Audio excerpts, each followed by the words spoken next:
WNBA players reject first CBA offer. 3 months ago, Kat Engelbert claimed to be optimistic about ongoing negotiations. Is the WNBA about to destroy itself? The players just rejected a new deal, expansion is exploding, and Caitlin Clark's back is breaking from carrying the league. Let's break down why the 2026 season might get canceled and who's really to blame. So let's start with what blew everything up. The WNBA sent the Players Union a proposal, their first pitch for the next collective bargaining. Sounds normal, right?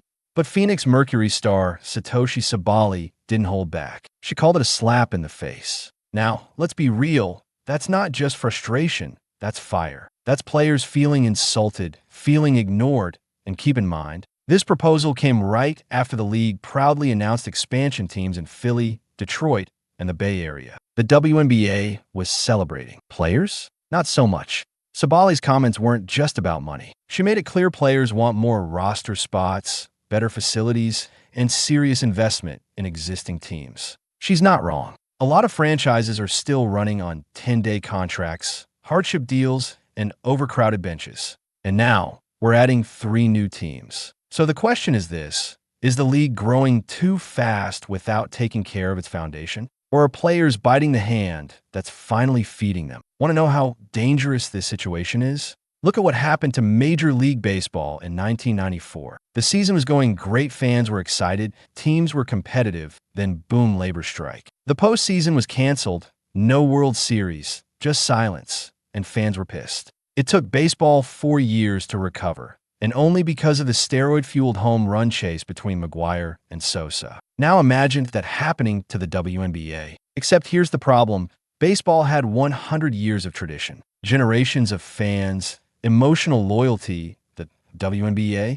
It's not there yet. Let's be honest, it's just starting to gain momentum, and most of that is built on one person, Caitlin Clark. If the WNBA goes on strike, there's no guarantee the audience comes back, no guarantee networks stick around, and no historical legacy to fall back on. The league can't afford a mistake of this size. The stakes are that high. So what happens if both sides dig in? This might be a hot take, but it's true the WNBA isn't growing because of the league. It's growing because of Caitlin Clark.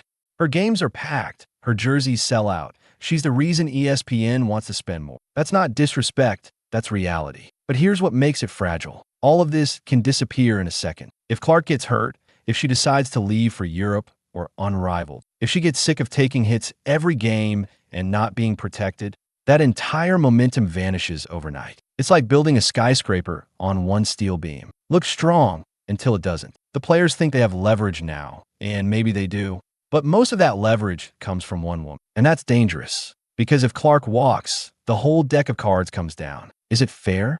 Number? Is it true? Absolutely. Here's the thing. The players aren't just complaining for fun. They're showing up to media days and reading statements. Sophie Cunningham and Sydney Colson went public. We're fighting for a fair share of the business we built. And that's a valid point. The league is growing. Attendance is up. Ratings are up. There's a new media deal on the way. So why not get paid? But here's the flip side. The WNBA still isn't profitable. Ever. In its almost 30-year history, it's never turned a profit. So when players ask for million-dollar salaries and state-of-the-art facilities, where's that money supposed to come from? It's a complicated reality. Are players undervalued? Definitely. Are they the reason the league has value? Yes. But if the business can't support what they're asking, are their demands even realistic? Let's not forget 80% of the players will be free agents next year. That's a lot of leverage. But leverage only works if the foundation can hold the weight. Can it? So what did the WNBA offer? We don't have official numbers, but rumors say the league offered around $500,000 to $750,000 for top salary, which for a league where the max was previously $250,000 is a serious bump. That's triple the current top deal. But players reportedly want more. Some are eyeing $1 million plus base salaries. Some even expect superstar money, $2 million or more. But here's the thing. The league brought in just over $60 million last year. That's less than a single mid-tier NBA team's merch revenue.